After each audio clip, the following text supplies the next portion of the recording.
Alright, so this is a quick video. I'll try to keep it short this time.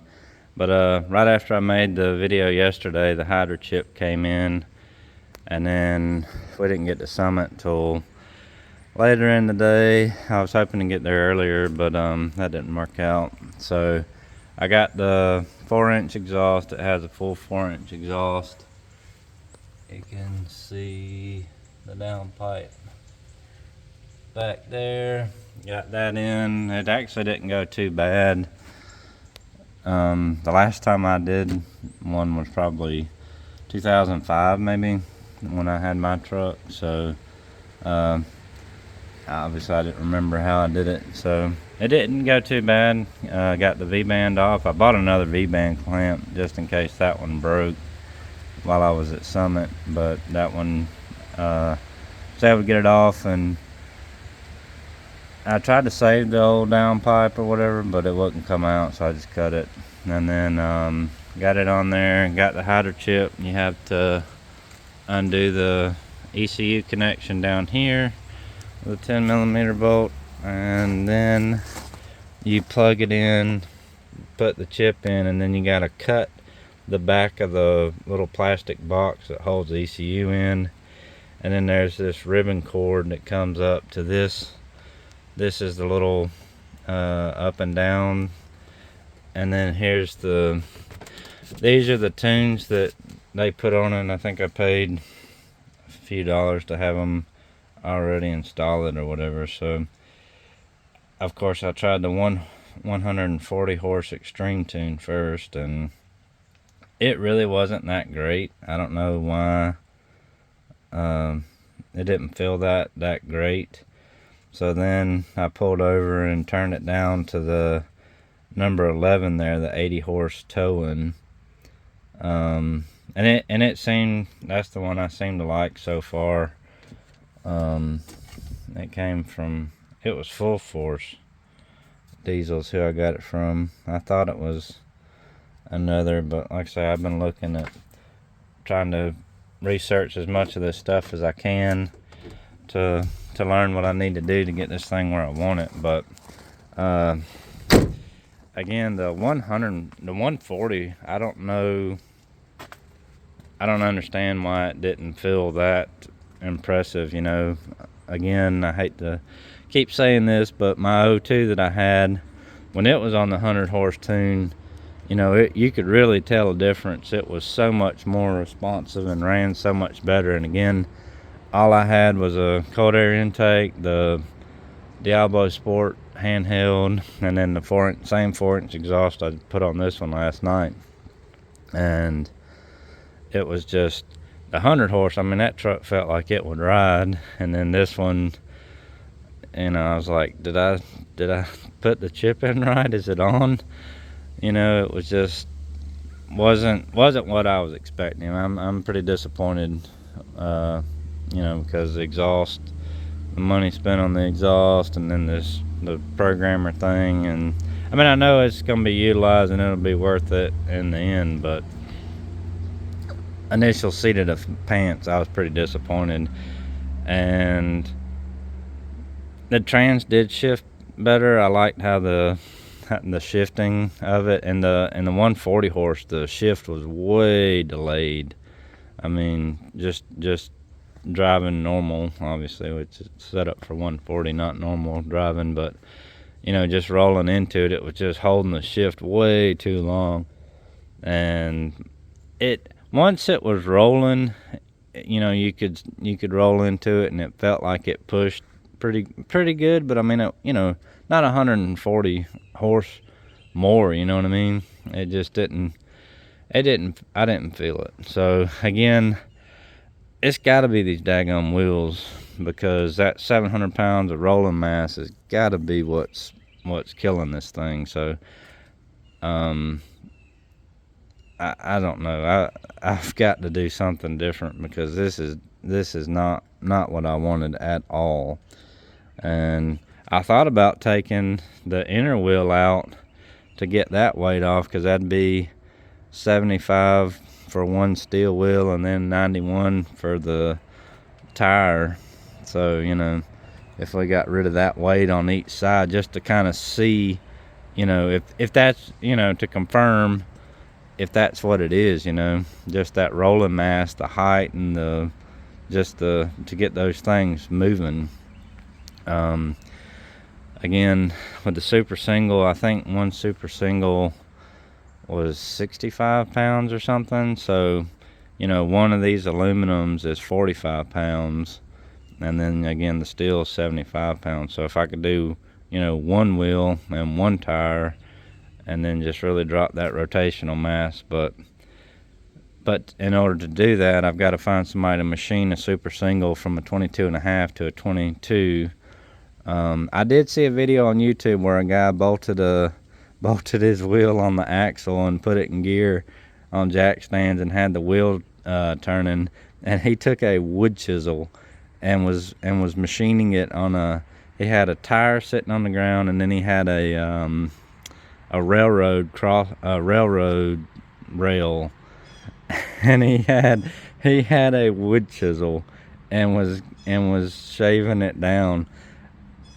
It was pretty comical. I mean, how do you measure what you're taking off? You know, I know you have to take off a 1/4 inch, obviously, to get it on each side. Would equal a 1/2 inch total to get it to the 22. But anyway, I was like, well, if all else fails, I guess I can bolt it up and turn it with a wood chisel.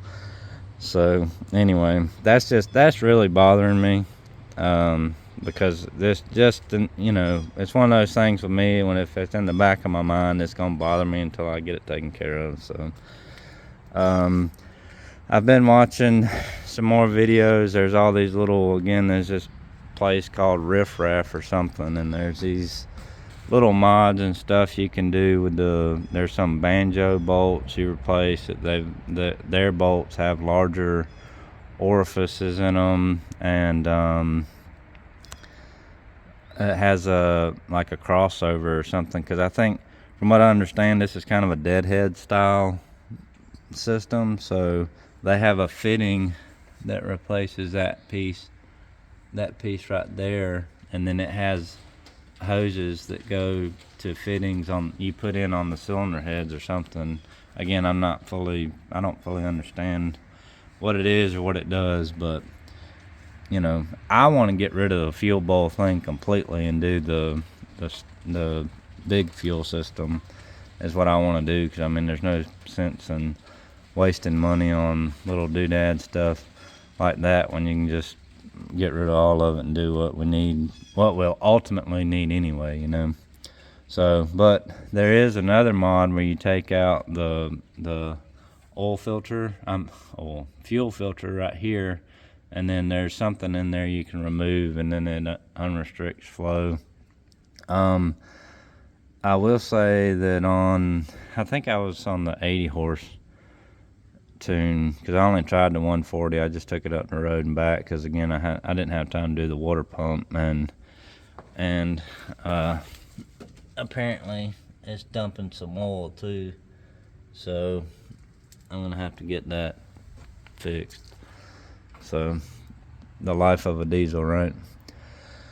I think it's that oil cooler pipe thing is what's leaking on it. So I don't know how difficult that is. Not looking forward to that, but I got to get it fixed. I don't like oil leaks, but I know diesels like to leak oil.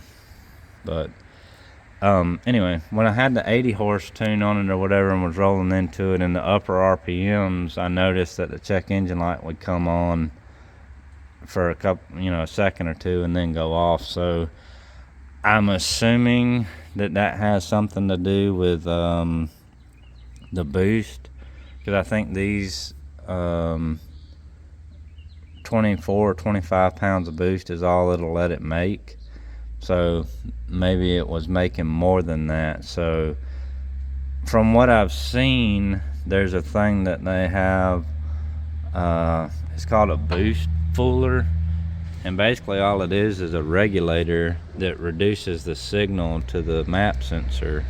So basically, you know, what we have to do on the Caprice to rescale the map sensor on it, so we can get past the the 22 psi limit on it. So that's how they do that. But the one I saw was like $90 or something. They might have some cheaper, but all it is a regulator that reduces the signal. So the max that thing sees is 24, 25, but it's really 35, you know. So I mean, I can set that up with shop air.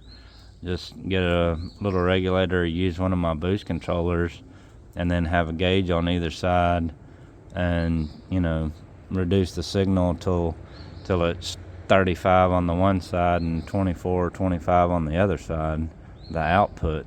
So that's all it's doing, is taking the signal and reducing it. So this only sees a total of 24, 25.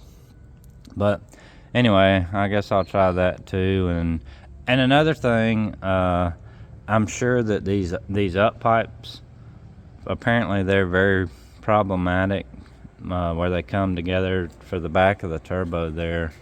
They I guess most of the videos I've seen, once they take the turbo and all that stuff off, the that piece, they don't even unbolt the up pipes, it just pulls off. So that's a loss in energy to the turbo because of exhaust leaks pre-turbo. So, you know, that I'm gonna do all that as well, the up pipes and then the turbo and everything. And then apparently there's a valve in the back that, again, is when it's cold, it closes it to put some back pressure on the engine so it warms up faster. But you know, being in Georgia, I don't think I need that. So they make a different housing that gets rid of that little flapper valve. And then there's also something on the turbo base that is restrictive or prone to leak too. So, you know, again, I'll do all that when I'm in there. I just want to do more research and find out everything I need, because what I want to do is I want to get all the parts and pieces I need and do all this in one swing, because I don't want to, you know, be doing the banjo bolt thing, you know, one day and then, you know, tearing it back down and doing, you know, the fuel bowl deleting another day and all that stuff. I just want to get all my parts and do it all in one swing. So that's how I want to finish that out. But anyway, that's it for now. Was kind of disappointed in the results for the 4-inch downpipe and the Hydra-chip, but, you know, again, I think it's the rolling mass that's killing me.